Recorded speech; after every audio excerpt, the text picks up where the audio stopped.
Report కూడా చెప్పింది. మీకు ఒకటి నేను గుర్తు చేస్తాను, మీకు ఎవరికైనా ఇందులో గుర్తుండొచ్చు. ఆ రోజు అసెంబ్లీ జరుగుతూ ఉంటే నేను లేచిపోయి ఒకసారి అసెంబ్లీ మధ్యలో శ్రీధర్ బాబు గారికి బట్టి గారికి దగ్గరికి పోయి ఒక పేపర్ చూపిస్తే అది టీవీలలో లైవ్ టెలికాస్ట్ వచ్చింది. ఇదే బుక్. ఆ రోజు మీరు అప్పులు అంటే ఒక కాగ్ రిపోర్టే స్పష్టంగా చెప్పింది, ఆయన చూసుకో 4-10 మా అప్పు అని కాగ్ రిపోర్ట్ బుక్ అదే రోజు అసెంబ్లీలో టేబుల్ చేసిండ్రు.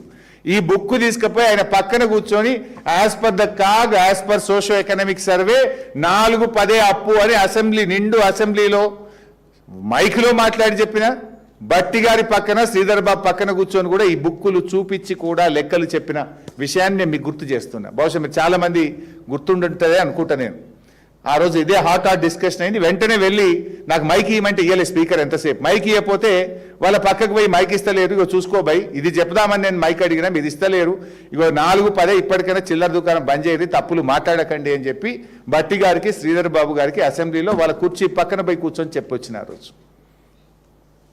నా కాగ్ ప్రకారం చెప్పిన వైట్ పేపర్ ప్రకారం 4-17, కాగ్ ప్రకారం 4-10. ఇకపోతే నేను అసెంబ్లీలో కూడా చెప్పిన ఈ విషయం. ఇప్పుడు నేనేదో బయట మాట్లాడుతున్నా తప్పించుకుంటున్నా అనేది కూడా కొంత తప్పుడు ప్రచారం చేస్తున్నారు.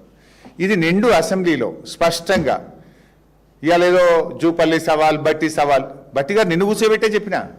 బడ్జెట్ మీద చర్చ జరిగేటప్పుడు బట్టి గారిని కూర్చోబెట్టి ముఖ్యమంత్రి కూర్చున్నప్పుడు మొత్తం క్యాబినెట్ కాంగ్రెస్ ఎమ్మెల్యేల సాక్షిగా అసెంబ్లీ సాక్షిగా ఈ లెక్క 4-17 మాత్రమే.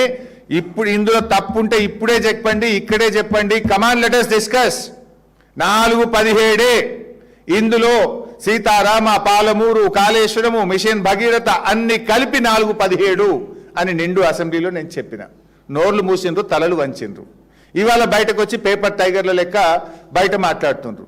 నేను మళ్ళీ సవాల్ విస్తున్నా, కమాన్ అసెంబ్లీ పెట్టండి, I want to prove again, I'm ready for any kind of discussion, మాట్లాడదాం అసెంబ్లీ సాక్షిగానే. ఆ రోజు నేను ఏం మాట్లాడినో అసెంబ్లీలో కూడా ఒక్కసారి వీడియో చూపిస్తాం.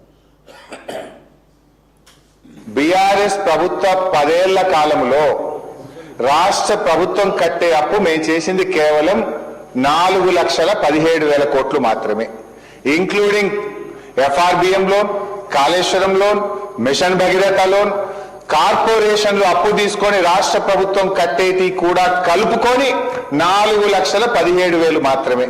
దీని మీద ఎప్పుడు ఎక్కడ ఏ టీవీ డిబేట్ కైనా, ఎక్కడ బహిరంగ చర్చకైనా, ప్రజల మధ్యనైనా, శాసనసభలోనైనా ఐఎమ్ రెడీ ఫర్ డిస్కషన్. అధ్యక్ష,